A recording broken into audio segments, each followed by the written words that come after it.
शराब घोटाला मामले में ईडी ने गुरुवार को दिल्ली के मुख्यमंत्री अरविंद केजरीवाल को गिरफ्तार किया। उनकी गिरफ्तारी के बाद इंडी गठबंधन के नेताओं ने केंद्र सरकार को घेरा है, जबकि सामाजिक कार्यकर्ता अन्ना हजारे ने कहा कि उनके कर्मों के कारण ही उनकी गिरफ्तारी हुई है। दिल्ली के सीएम अरविंद केजरीवाल की गिरफ्तारी पर प्रतिक्रिया देते हुए अन्ना हजारे ने कहा, मैं बहुत दुखी हूं कि अरविंद केजरीवाल जो कभी मेरे साथ काम करते थे, उन्होंने शराब के खिलाफ अपनी आवाज उठाई थी। अब वे खुद शराब नीतियां बना रहे हैं। उनकी गिरफ्तारी उनके कर्मों के कारण हुई है।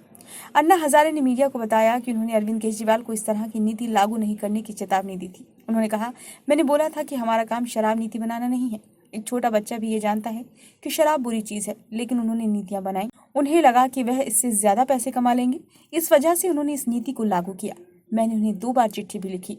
बता दें कि शराब घोटाला मामले में दिल्ली के सीएम अरविंद केजरीवाल के अलावा विजय नायर, अभिषेक बोयनपल्ली, समीर महेंद्रू, पी शरदचंद्रा, बिनोय बाबू, अमित अरोड़ा, गौतम मल्होत्रा, राघव मंगूटा, राजेश जोशी, अमन ढाल, अरुण पिल्लई, मनीष सिसोदिया, दिनेश अरोड़ा, संजय सिंह के कविता को गिरफ्तार किया गया है।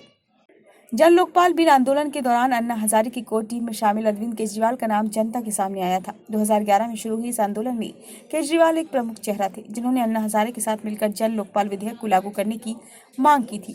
अन्ना हजारे ने नई दिल्ली में जंतर मंतर पर भूख हड़ताल शुरू की। इस दौरान अरविंद केजरीवाल ने किरण बेदी के साथ मिलकर विदेशों से काले धन को वापस लाने के लिए तत्कालीन सरकार को घेरा था। 17 नवंबर 2021 को दिल्ली सरकार ने राज्य में नई शराब नीति लागू की थी। इसके तहत राजधानी में 32 जोन बनाए गए थे और हर जोन में ज्यादा से ज्यादा 27 दुकानें खुलनी थी। इस तरह से कुल मिलाकर 849 दुकानें खुलनी थी। नई शराब नीति में दिल्ली की सभी शराब की दुकानों को प्राइवेट कर दिया गया। इसके पहले शराब की 60% दुकानें सरकारी और 40% प्राइवेट थी। नई नीति लागू होने के बाद 100% प्राइवेट हो गई। राज्य सरकार ने तर्क दिया था कि इससे 3,500 करोड़ रुपए का फायदा होगा। राज्य सरकार ने लाइसेंस की फीस भी कई गुना बढ़ा दी थी। जिस L1 लाइसेंस के लिए पहले ठेकेदारों को 25 लाख देना पड़ता था, नई शराब नीति लागू होने के बाद ठेकेदारों को 5 करोड़ रुपए चुकाने पड़े। इसी तरह अन्य कैटेगरी में भी लाइसेंस की फीस में काफी बढ़ोतरी हुई। नई शराब नीति से जनता और सरकार दोनों को नुकसान होने का आरोप है।